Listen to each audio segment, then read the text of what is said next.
Ano po kaya yung masasabi niyo po sa mga kagaya ko po na gustong mag-business pero hindi po alam kung paano po magsa-start? Ginagawa mo ba talaga to dahil gusto mo for your future or are you doing it kasi paad lang? Ano po yung advice niyo para po sa mga kabataan na nape-pressure po? Don't be afraid to make mistakes. Lalo na kasi sobra pa kayong bata eh. Yung iba po kasi family may mga tradition na parang binibigay ng mga anak nila na You have your youth. You are allowed to make mistakes. You are actually encouraged to make mistakes. Kasi your mistakes now is your success in the future. Hello po, I'm Yonel Slavo. I'm 21 years old, fourth year student ng BS Civil Engineering po sa NU Las Marinas. And outside school naman, I'm a sole proprietor and a freelance live sound engineer po and technician.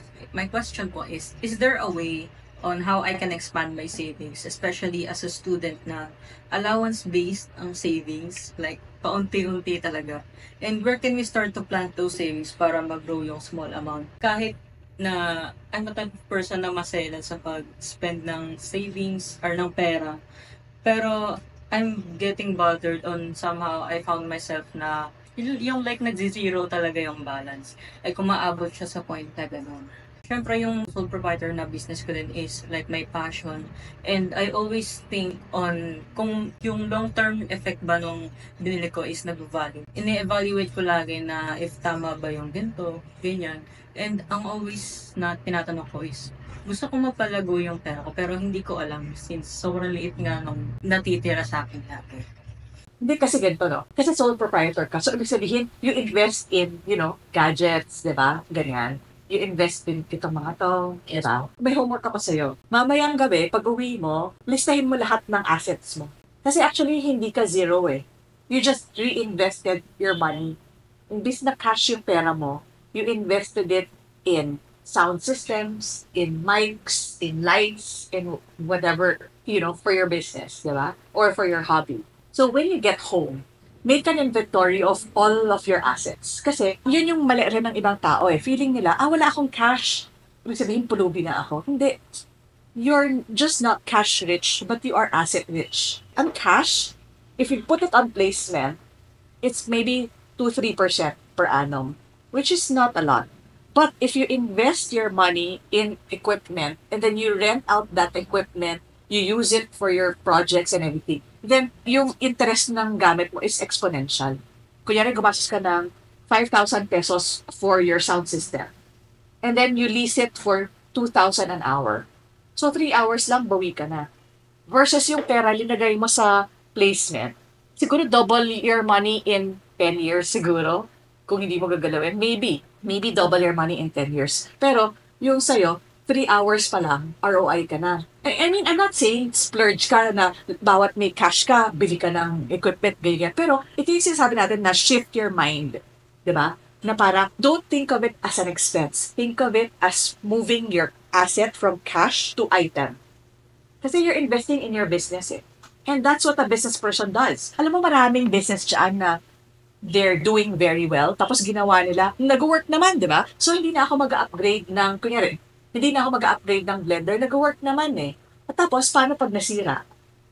Tapos, o kaya, hindi na kasing fino yung ice, di ba? Yung pag nag-crush ng ice, hindi na siya ganun ka-fino. So, mangyayari, yung katabi mong tindahan na nag-invest siya in new technology, in better equipment, siya yung mag-excel. Not saying that hindi pa sira, kapalitan mo na. You're investing.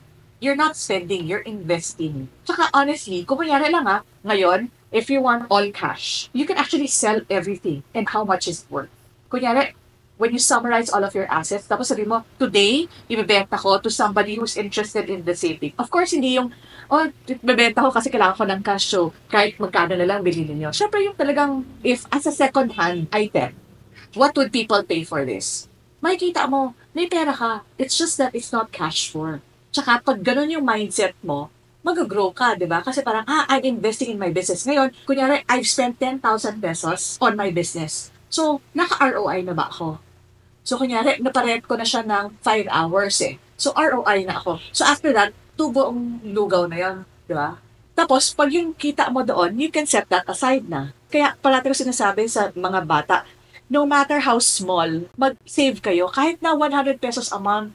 Kasi, di ba, allowance basis kayo, di ba? So, for some reason, kasi ako rin naman, allowance rin ako nung bata ako. Pero meron tayong mindset na pag may allowance tayo, kailangan ubusin natin lahat ng allowance natin. Tapos, hingi tayo next week. So, hindi tayo natuto paano mag-save. So, ang gawin mo, kahit na 10% of your allowance for the week, i-save mo.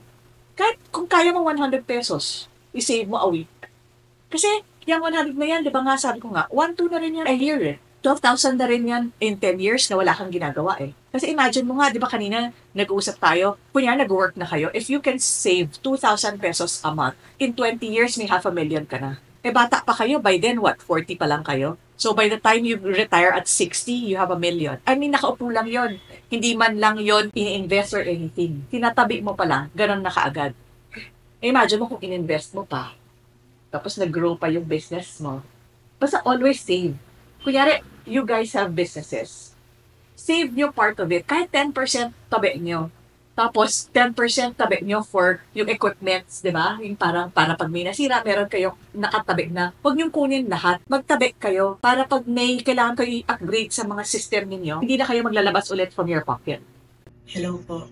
I am Angelo po. 31 years old po. Nag-aaral po sa TI Las Marinas. Taking RSIT po.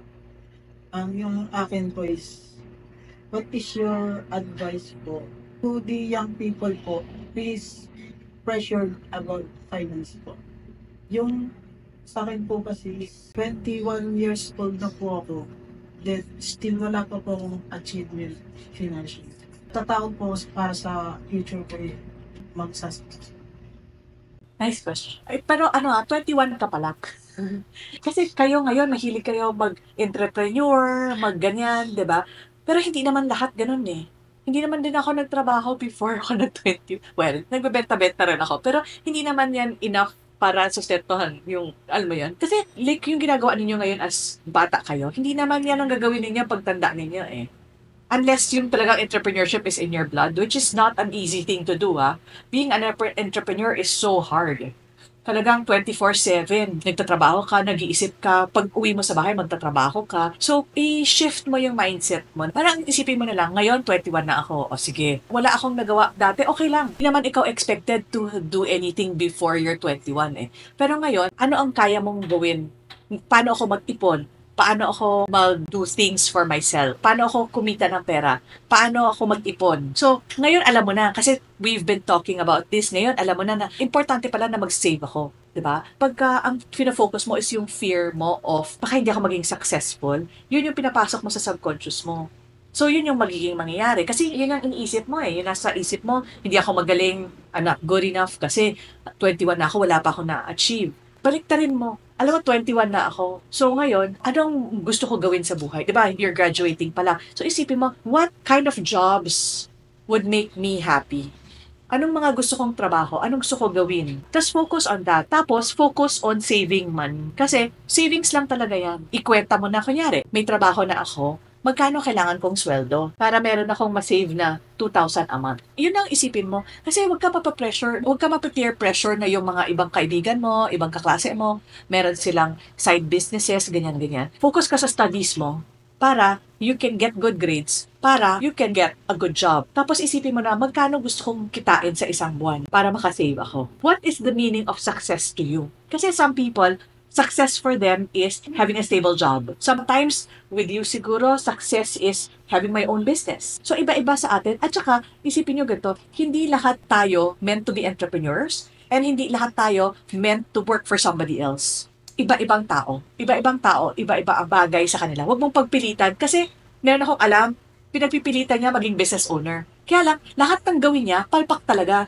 Pero nung nag-work siya for somebody else, ay, doon siya kumita. Doon siya nakapag-save, doon siya lumaki. Not everybody is meant to be entrepreneurs. Not everybody is meant to work for somebody else. Find what kind of person you are. Saan ka mag-thrive? Saan ka magiging successful?